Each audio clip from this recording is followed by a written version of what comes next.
नमस्कार, जोहार साथियों। आज के इस वीडियो में 4-5 मुख्य बिंदु पे हम आज बातचीत करेंगे साथियों आप लोगों से। प्रथम है सभी जेटेट 2013 और 16 सफल अभ्यर्थियों से जिन्होंने सहायक आचार्य का परीक्षा दिया है, आपके नियुक्ति को रद्द कराने के लिए कई षड्यंत्र किए जा रहे हैं, उसके लिए छोटी सी अपील। दूसरी, हाईकोर्ट और सुप्रीम कोर्ट में टोटल कितने केस किए गए हैं आपके नियुक्ति को रद्द कराने के लिए या सीटेट को सम्मिलित कराने के लिए जो की गई है, इनसे संबंधित बातचीत करेंगे। और तीसरा जो सबसे महत्वपूर्ण बात है साथियों, जो काफी लोग परेशान है, 33% की जो बाध्यता है कक्षा 6 से 8 के लिए, उसके लिए क्या पेपर 4 में क्या चीजें हैं, क्या नियम और तथ्य हैं, उस पर हम दिखाते हुए बात करेंगे। हाईकोर्ट में जो केस किया गया, जो सबसे महत्वपूर्ण केस है, उसी के बारे में हम चर्चा कर रहे हैं साथियों। Harikesh Mahato versus union of India. 400 अभ्यर्थियों के साथ सीटेट पास अभ्यर्थियों ने, ये वो हैरी है साथियों, उर्फ जो आप लोग नाम से जानते हैं, 400 अभ्यर्थियों के साथ ये केस किया गया है और इसका WPC 4312/2025 इसका केस नंबर है साथियों। दूसरा जो आप लोगों का केस किया गया है साथियों, जोहरा खातून का जो केस नंबर अगर आप देखेंगे WPC 2146/2025, ये दूसरा है साथियों। और तीसरा श्यामल गोपाल, आप लोगों को पता है 3400 जो कि एपेयरिंग वाले कैंडिडेट हैं, उनके द्वारा किया गया है। और कितने हाईकोर्ट में नए केस किए गए हैं, इनकी तो अभी तक हम लोगों के पास जो सूचना है बहुत जल्द आ जाएंगे, वो भी आप लोगों के समक्ष साझा कर दिए जाएंगे साथियों। और अब सुप्रीम कोर्ट की ओर चलते हैं। ये 3 केस आप लोगों के समक्ष हो गए। चौथा जो केस है सुप्रीम कोर्ट में 11859/2025, जो कि Asha Kumar versus state of Jharkhand. पता, हजारों स्टूडेंट से अधिक लोगों ने मिलकर सीटेट का जो रिव्यू का केस है वो है साथियों। अभी आप लोगों ने पेंडिंग, इसमें दिखता होगा आप लोगों को स्टेटस, इसलिए कुछ कागजात उसमें लगाने बाकी हैं, इस वजह से पेंडिंग दिखते हैं। अगर केस खारिज हो जाता है तो डिस्पोज दिखेगा साथियों कम से कम।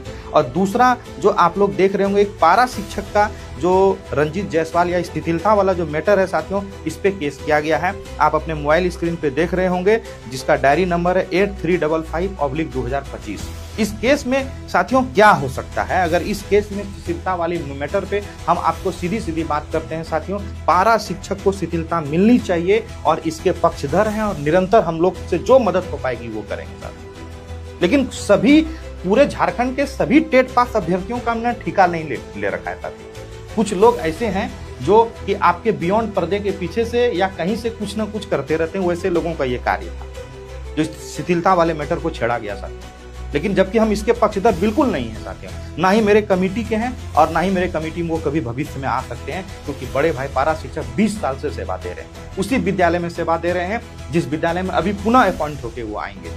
तो क्या चीज की शिथिलता और क्या चीज का एग्जामिनेशन, इसके पक्षधर नहीं थे। लेकिन अगर इस केस के वजह से किसी कारणवश से अगर ये नियुक्ति या ये विज्ञापन रद्द होने के कगार पे आ जाती है, तो मजबूरन परिमल कुमार और टीम को सुप्रीम कोर्ट में उतरना पड़ेगा साथियों। ये बताते हुए सुप्रीम कोर्ट में कि 13,000 सीट यानी 50% सीट गैर पारा छोटे भाइयों का है, उसको ना रद्द किया जाए, उसकी नियुक्ति प्रक्रिया कैसे प्रारंभ किया जाए, उसके लिए हम लोग सारे मद्देनजर रख रहे हैं। उसके लिए भी हम लोगों को तैयार रहने की जरूरत है।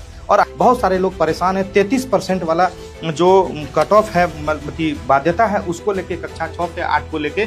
तो हम आप लोगों को बता दें साथियों, फर्स्ट टाइम जो नियमावली आई थी 7 तारीख 6ठा महीना 2022 को आया था, जो पहला टाइम का जो नियमावली है, आप लोग ये मोबाइल स्क्रीन पे देख रहे हैं। दूसरी टाइम जो नियमावली आई थी राज्य में, सेकेंड टाइम डेट है 6/6/2023, और इसके आने के तुरंत बाद आपकी विज्ञापन आई थी। और अगर इसके पृष्ठ संख्या, अगर आप लोग सीधा 11 को देखेंगे तो 11 की पृष्ठ संख्या में नियम 23 को अगर आप देखेंगे, जो पदस्थापित किया गया, उसको पढ़ेंगे अगर, नियम 8 के ग में डी का रोमन में लिखा हुआ है 1, 2, 3 में से प्रत्येक विषय में 33% अंक लाना अनिवार्य होगा।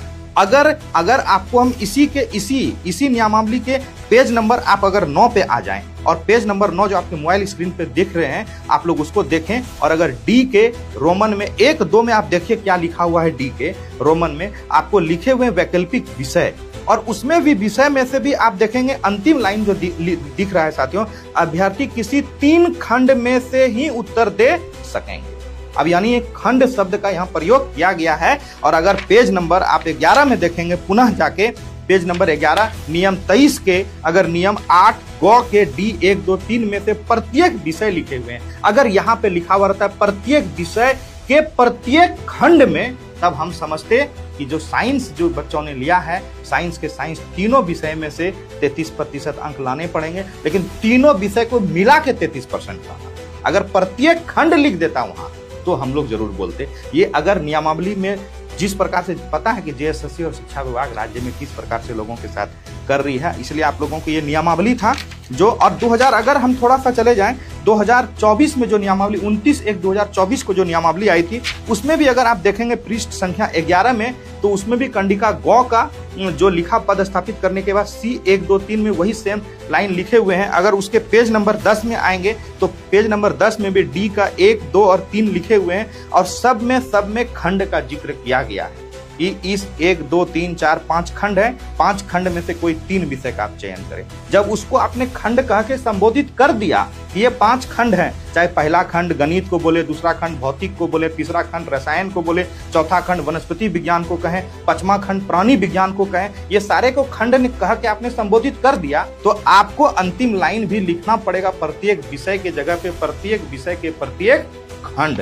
अगर आपने नहीं लिखा है तो कोई जरूरी नहीं है कि प्रत्येक खंड में पास करना जरूरी है। अगर ऐसी कोई परिस्थितियां उत्पन्न होगी तो परिमल कुमार और पूरी टीम मजबूती के साथ आप लोगों के साथ खड़ी होगी। और इसके क्रम में अगर आगे बढ़ेंगे, नोटिफिकेशन को आप लोग अगर देखेंगे तो नोटिफिकेशन के भी पेज नंबर में आप पेज नंबर 62 पे जाएंगे, जो झारखंड कर्मचारी चयन आयोग के जेएसएससी के द्वारा जो नोटिफिकेशन निकाला गया है, उसके भी पेज नंबर 62 के अगर पत्र 4 के खंड 1 में अगर आप जाते हैं, पत्र 4 के रोमन में जो 1 लिखे हुए उसमें आप जाते हैं, उसमें भी आपको लिखा हुआ उक्त विषय में 33% अंक लाना अनिवार्य है। उक्त विषय का मतलब एसएसटी हो, साइंस हो, चाहे वो भाषा हो, सभी के सभी में लिख दिए गए उक्त विषय।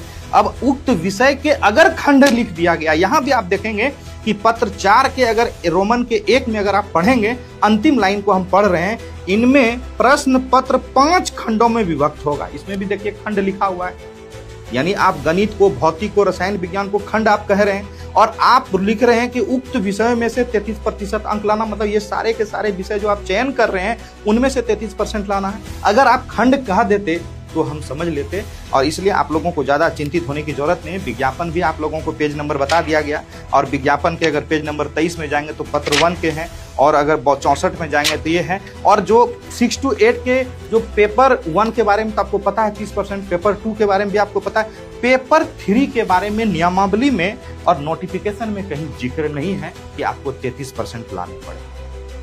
और जो भी अब विद्यार्थी 33% नहीं ला रहे हैं, उनके अंदर संशय जरूर बनी हुई है, और आप लोगों को घबराने की कोई जरूरत नहीं। जिनका भी मार्क्स कम है, ऐसा कोई नियम हमने नहीं देखा किसी भी नियमावली में जिसमें ये वर्णित की गई हो कि आपको 33% अंक लाना अनिवार्य है। इसलिए आपको परेशान होने की जरूरत नहीं है, तब तक आप धैर्य बनाए रखें। मुझे जो प्रथम दृष्टि में समझ में आया साथियों, वो कह रहे हैं कोई जरूरी नहीं कि हम जो कह रहे हैं बिल्कुल 100% सत्य हो, हाँ, लेकिन जो नियम और कागज के बेसिस पे कहा जा रहा है, क्योंकि ये जेएसएससी झारखंड पता है कि कर्मचारी चयन आयोग विश्व का सबसे बड़ा सुंदर आयोग और अच्छा आयोग, हर बार विवाद में रहते हैं साथियों। अगर ऐसा कुछ होगा तो इसलिए कमेटी को मदद करने की आप लोगों को मैंने कहा कि जरूरत है। कमेटी के साथ अगर आप बने रहेंगे, कमेटी के साथ जुड़े रहेंगे, तो हर परिस्थिति में आपके साथ अगर किसी प्रकार की समस्या होगी तो हम लोग जरूर आपकी समस्या को समाधान करने का हर संभव प्रयास करेंगे।